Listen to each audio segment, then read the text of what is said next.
Democrats making their gun control message loud and clear as they joined thousands of students across the country walking out yesterday for 17 minutes.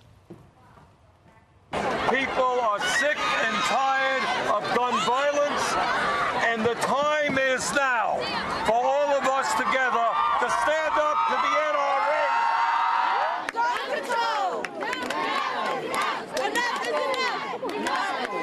Thank you for bringing your urgency to this fight to the doorstep of America, the doorstep of the capital of the United States.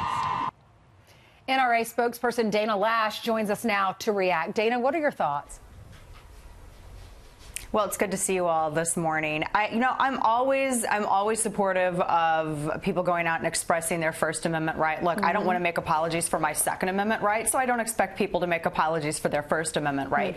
I do wish, though, that we had some in the political class that would stop trying to exploit this 6 ways to Sunday for their own political gain. Now, I know that the walkouts yesterday were organized by the Women's March, which are dealing with some serious anti-Semitic accusations right now, which maybe perhaps wasn't the best optic, but I think that they make it harder for people to be heard when they try to get some of the attention that these kids are getting right now from everyone, because they're going out and expressing their viewpoints. Yeah, you know, it's amazing, Dana, because to me, my instinct would be, let's protect the schools and then talk about how to do that. Right. But it seems as though the message was blame the NRA and blame President Trump in many cases.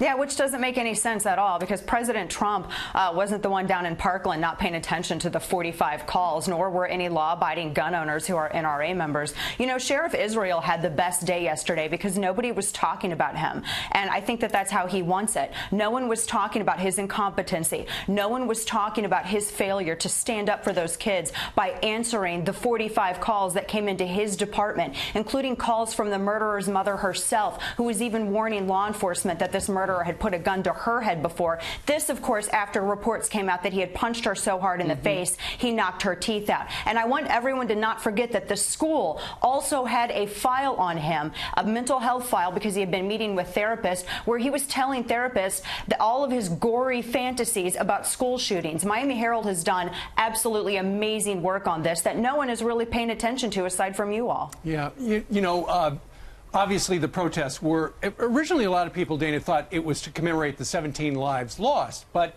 then it became a political thing, and those people, all the images are to suggest that all those kids are for gun controls.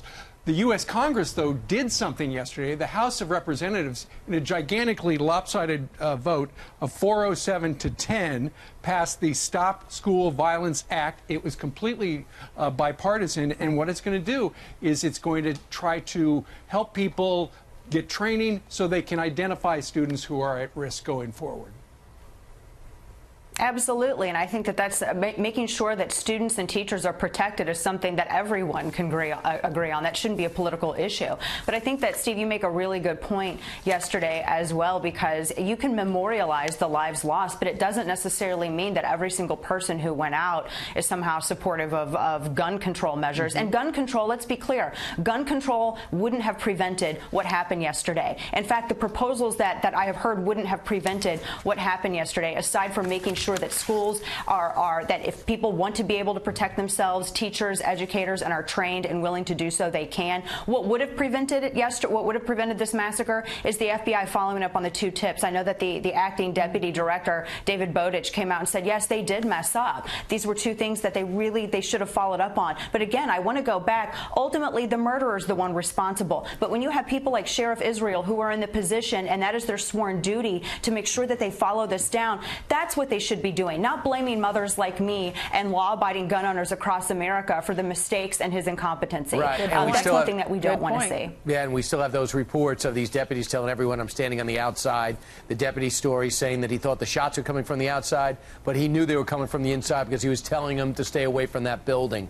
So that's the story that's not getting enough publicity that we have to focus on, because we've got to stop the next one. Yep. Dana, thanks so much. Thank you, Dana. That's right. And thank you all. Thank you all so much.